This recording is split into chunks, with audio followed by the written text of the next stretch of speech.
பேசலாம். இந்த நாளில் உங்களுக்கு சின்ன ஒரு செய்தியை நான் உங்களுக்கு கொடுக்குறேன். என்ன அப்படின்னா, பரலோக ராஜ்யத்தில் வந்து கர்த்தர் நமக்கு ஒரு ஜீவ கிரீடம் வச்சுருக்காரு. கிரீடம்னா என்ன, நம்ம சொல்லுவோம்ல க்ரௌன்.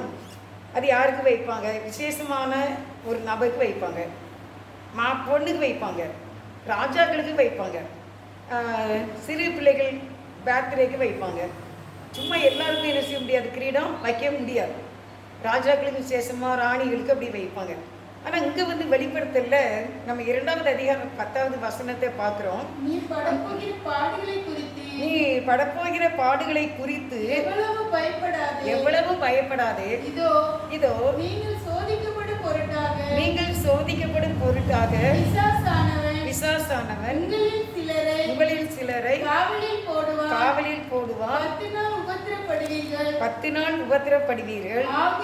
ஆகிலும் நீ மரண பரியந்தம் உண்மையாயிரு. அப்பொழுது ஜீவ கிரீடத்தை உனக்கு தருவேன். அருமையானவர்களே, ஒரு ஜீவ கிரீடம், அது வந்து ஜீவ அப்படின்னா என்ன?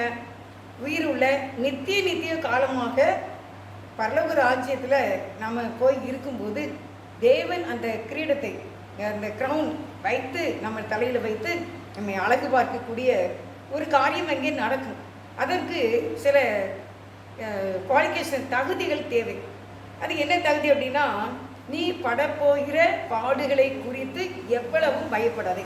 ஃபஸ்ட்டு பாயிண்ட் என்ன அப்படின்னா, உனக்கு நிறைய பிரச்சனைகள் எப்பவும் இருக்குது, இன்னும் இருந்து கொண்டே இருக்குது, இதுக்கு முன்னாலே இருந்திருக்கு.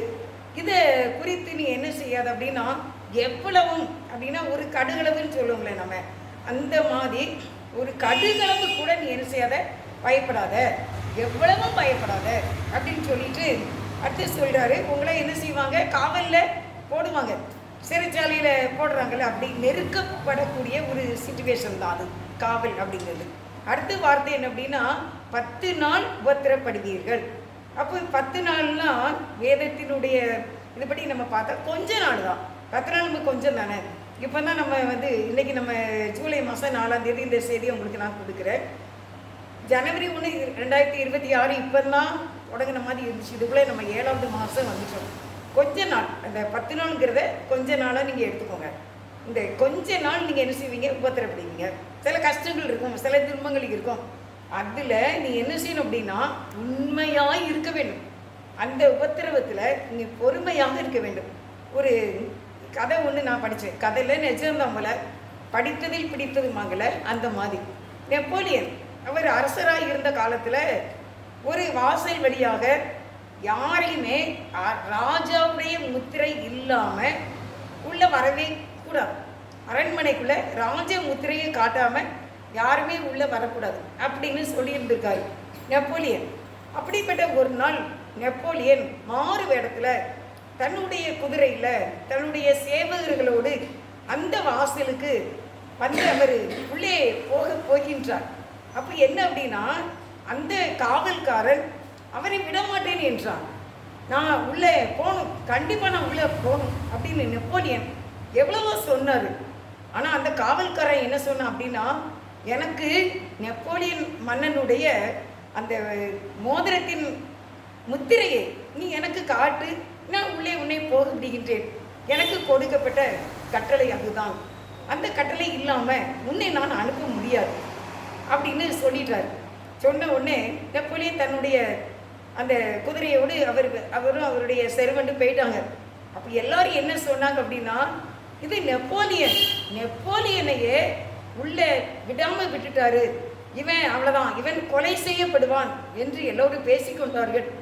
ஆனால் அடுத்த நாள் ஒரு கடிதம் வருகின்றது இவனுக்கு.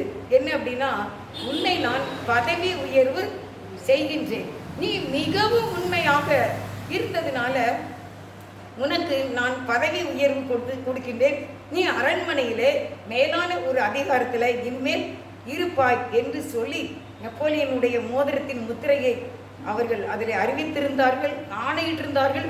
அப்படி அவன் அந்த காவலில் இருந்து அரண்மனையிலே உள்ள சிங்காசனத்துக்கு அமர்த்தப்பட்டான் என்று நான் அந்த புத்தகத்திலே படித்தேன்.